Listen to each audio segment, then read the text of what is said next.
20-2-2. The problem I selected is ask the user to enter a student final grade.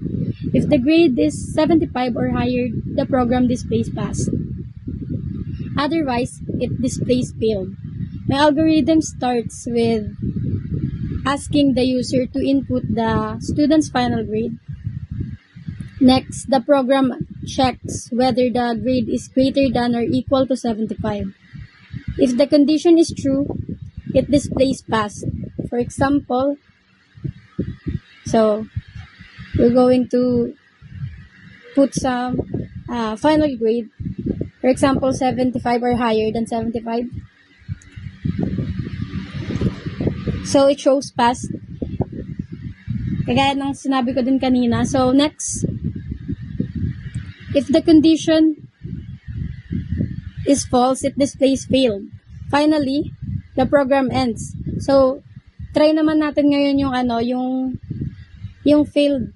Kung mag-failed nga ba yung program natin if naglalagay tayo ng mas lower sa 75. So, for example, lagay natin 65. So, yun. So, makikita naman natin sa program natin is nag-failed siya. So, dun na mag-end yung condition natin. In my pseudocode, I use an if-else statement because there are only two possible outcomes. So, sa condition natin, meron lang tayong passed or failed. In the flowchart, I use the terminator symbol for start.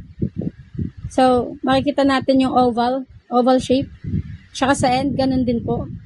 And the output symbol for entering and displaying data. So, ito po yung sinasabi ng input or yung displaying data natin.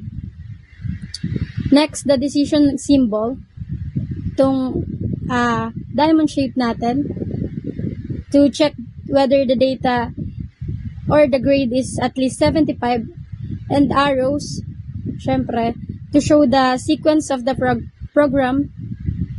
In conclusion, this activity helped me understand how to create an algorithm, write pseudocode, and draw a flowchart using standard symbol to solve a simple programming problem. Thank you.